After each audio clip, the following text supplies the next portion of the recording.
بسم اللہ الرحمن الرحیم۔ حضرت ذوالنون مصری رحمۃ اللہ علیہ کا تائب ہونا۔ روایت میں آتا ہے کہ کسی شخص نے حضرت ذوالنون مصری رحمۃ اللہ علیہ کو آ کر اطلاع دی کہ فلاں مقام پر ایک نوجوان عابد رہتا ہے۔ آپ رحمۃ اللہ علیہ جب اس عابد سے صرف نیاز حاصل کرنے پہنچے تو دیکھا کہ وہ ایک درخت پر الٹا لٹکا ہوا ہے۔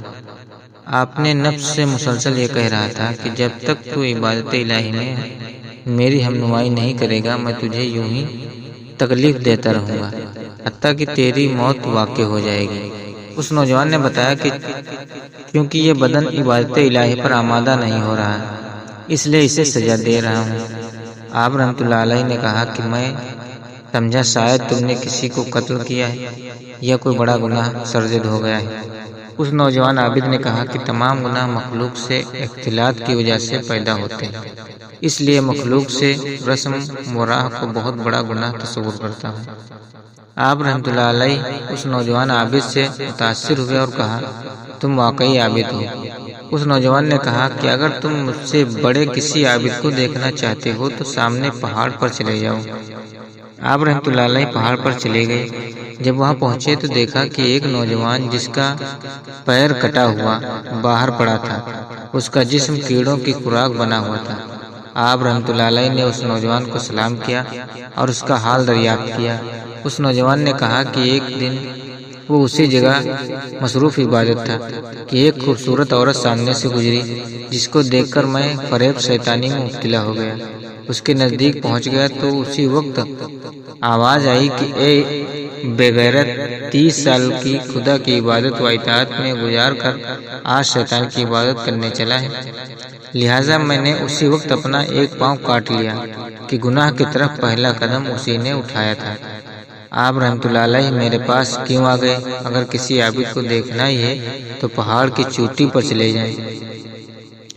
آپ رحمۃ اللہ علیہ نے پہاڑ کی چوٹی پر چڑھنے کی کوشش کی لیکن ناکام رہے۔ اس عابد نے آپ رحمۃ اللہ علیہ کو خود ہی ان بزرگ کا قصہ سنانا شروع کیا کہ پہاڑ کی چوٹی پر جو بزرگ ہیں، ایک دن کسی نے ان سے کہا کہ روزی محنت سے حاصل ہوتی ہے۔ بس اسی دن سے انہوں نے عہد کر لیا کہ جس روزی میں مخلوق کا ہاتھ ہوگا میں اسے استعمال نہیں کروں گا۔ جب انہیں بغیر کھائے پیے کئی دن گزر گئے تو اللہ تعالیٰ نے شہد کی مکھیوں کو حکم دیا کہ ان کے گرد جمع ہو کر ان کو شہد فراہم کریں، چنانچہ وہ وہی شہد استعمال کرتے ہیں۔ آپ رحمۃ اللہ علیہ ان درویشوں سے نہایت متاثر ہوئے اور ارادہ کیا کہ وہ بھی اسی وقت عبادت وردیازت میں مشغول ہو جائیں۔ اسی دوران آپ رحمۃ اللہ علیہ نے جب پہاڑ سے نیچے تشریف لائے تو ایک پرندے کو دیکھا جو اندھا تھا۔ آپ رحمۃ اللہ علیہ نے سوچا کہ اس کو نہ جانے رزق کہاں سے مہیا ہوتا ہوگا، چنانچہ آپ رحمۃ اللہ علیہ وہیں بیٹھ گئے۔ اس پرندے نے اپنی چونچ سے زمین کریدی جس میں سے سونے کی پیالی برآمد ہوئی جس میں تل بھرے ہوئے تھے۔ اس پرندے نے تھوڑی سی زمین اور کریدی تو اس میں سے چاندی کی پیالی برآمد ہوئی جس میں گلاب کا عرق موجود تھا۔